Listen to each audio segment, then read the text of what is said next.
السلام علیکم ورحمۃ اللہ وبرکاتہ۔ غزوہ احد کے حوالے سے ہم بات چیت کر رہے ہیں، اور آج کے ایپیسوڈ میں ہم آپ کو بتائیں گے کہ جب نبی پاک علیہ الصلوۃ والسلام زخمی ہوئے تو صحابہ کرام کا کیسا ان کا جوش اور ان کا جانثاری والا جوش تھا، ان کا کیسا جوش و جذبہ تھا۔ جب نبی پاک علیہ الصلوۃ والسلام زخمی ہو گئے تو چاروں طرف سے کافروں نے میرے آقا علیہ الصلوۃ والسلام پر تیر اور تلوار کے وار شروع کیے۔ کافروں کا بے پناہ ہجوم آپ کے چاروں طرف سے حملہ کرنے لگا، جس سے آپ کافروں کے جو ہے نا یوں کافر آپ کو گھیرنے لگ گئے۔ یہ منظر دیکھ کر جانثار صحابہ کرام علیہم رضوان کا جوش یہ جانثاری سے یہ کھولنے لگا، اور یہ جو ہے نا آپ کے گرد نبی پاک علیہ الصلوۃ والسلام کے گرد گول گول انہوں نے حلقہ بنا لیا۔ حضرت ابو دجانہ رضی اللہ تعالیٰ عنہ جھک کر آپ کے لیے ڈھال بن گئے، یوں جھک کر، اور جو بھی چاروں طرف سے جو تیر تلوار وغیرہ برس رہی تھی اس کو اپنی پیٹھ پر لے رہے تھے، تاکہ نبی پاک علیہ الصلوۃ والسلام کو کوئی تیر یا کوئی تلوار نہ لگے، آپ تک کسی تلوار نیزے نہ پہنچنے دیتے۔ حضرت طلحہ رضی اللہ تعالیٰ عنہ کی جانثاری دیکھیں، وہ کافروں کی تلواروں کے وار کو اپنے ہاتھوں سے روکتے، یہاں تک کہ ان کا ایک ہاتھ بھی کٹ گیا اور ان کے بدن پر 35 یا 39 زخم لگے۔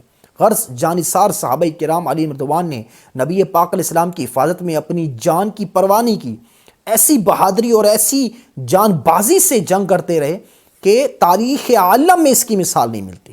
حضرت ابو طلحہ رضی اللہ تعالیٰ عنہ نشانہ بازی میں مشہور تھے، انہوں نے اس موقع پر اس قدر انہوں نے تیر برسائے اس موقع پر کہ کمان کے اندر تیر رکھا جاتا ہے نا، کمان کے اندر تیر لگا کر پھر پھینکتے ہیں، تو انہوں نے اتنے تیر پھینکے کہ کئی کمانیں ٹوٹ گئی، اور انہوں نے نبی پاک علیہ الصلوۃ والسلام کو اپنی پیٹھ کے پیچھے کر لیا تاکہ دشمنوں کی تلوار اور تیر وغیرہ کا کوئی وار میرے آقا تک نہ پہنچے۔ اور کبھی میرے آقا علیہ الصلوۃ والسلام دشمنوں کی فوج کو دیکھنے کے لیے گردن تھوڑی اٹھاتے تو حضرت طلحہ رضی اللہ تعالیٰ عنہ عرض کرتے، یا رسول اللہ صلی اللہ علیہ وآلہ وسلم، میرے ماں باپ آپ پر قربان، آپ اپنی گردن نہ اٹھائیں، کہیں ایسا نہ ہو کہ دشمنوں کا کوئی تیر آپ کو لگ جائے۔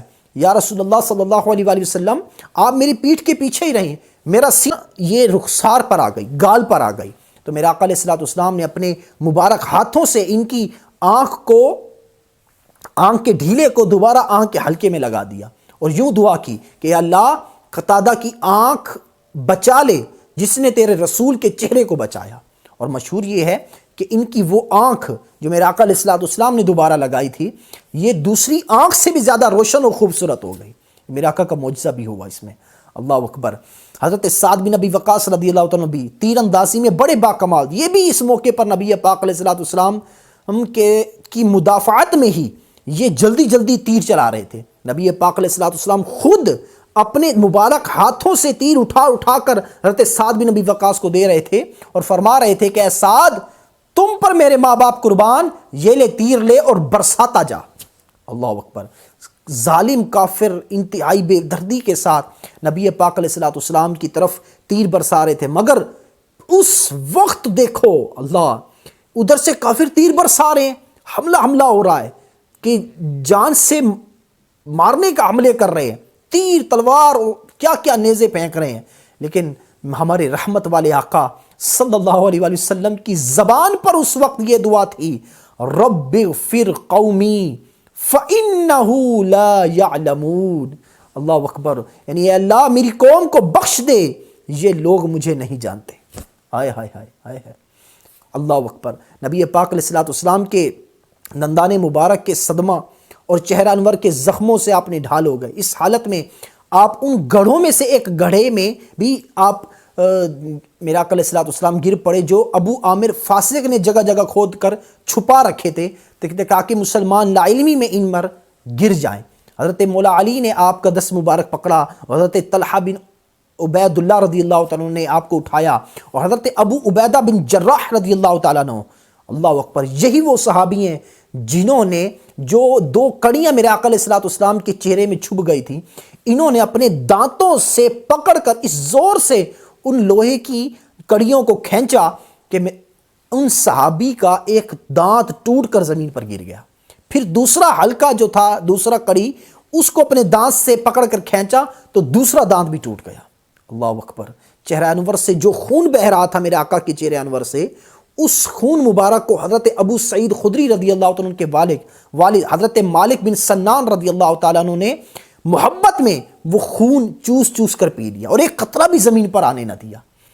نبی پاک علیہ السلام نے کیا فرمایا کہ اے مالک بن سنان، کیا تو نے میرا خون پی لیا؟ تو عرض کی جی ہاں یا رسول اللہ صلی اللہ علیہ وآلہ وسلم۔ تو میرے آقا نے فرمایا کہ جس نے میرا خون پی لیا، جہنم کی کیا مجال جو اس کو چھو سکے۔ آئے ہائے ہائے، اس حالت میں میرے آقا علیہ السلام اپنے جانثاروں کے ساتھ پہاڑ کی بلندی پر پہنچ گئے جہاں کافروں کا پہنچنا مشکل تھا۔ ابو سفیان نے جب یہ دیکھا تو وہ بھی فوج لے کر پیچھے چڑھنے لگا، لیکن حضرت عمر رضی اللہ تعالیٰ عنہ اور دوسرے صحابہ کرام نے کافروں پر اتنے زور سے پتھر برسائے کہ ابو سفیان وغیرہ یہ سارے کافر پہاڑ سے اتر گئے۔ میرے آقا علیہ السلام اپنے چند صحابہ کے ساتھ اس پہاڑ کی ایک گھاٹی میں تشریف فرما ہو گئے ایک جگہ پر، اور چہرہ انور سے خون بہ رہا تھا۔ مولا علی نے اپنی ڈھال میں ڈھال جو ہوتی ہے اس میں پانی بھر بھر کر لاتے۔ حضرت بی بی فاطمہ الزہرا رضی اللہ تعالی عنہا یہ اپنے ہاتھوں سے خون دھو رہی تھیں، مگر کیا تھا کہ خون بند نہیں ہوتا تھا۔ بالآخر کھجور کی ایک چٹائی کا ایک ٹکڑا وہ جلایا اور اس کی راکھ زخم پر رکھی تو اسی وقت خون فوراً ہی رک گیا۔ اللہ اکبر۔ اس طرح سے یہ معاملات ہوئے، صحابہ کرام نے یوں اس جانثاری سے آپ پر اپنی جانیں قربان کی۔ انشاءاللہ اگلے ایپیسوڈ میں بتائیں گے کہ اس کے بعد کیا ہوا۔ السلام علیکم ورحمۃ اللہ وبرکاتہ۔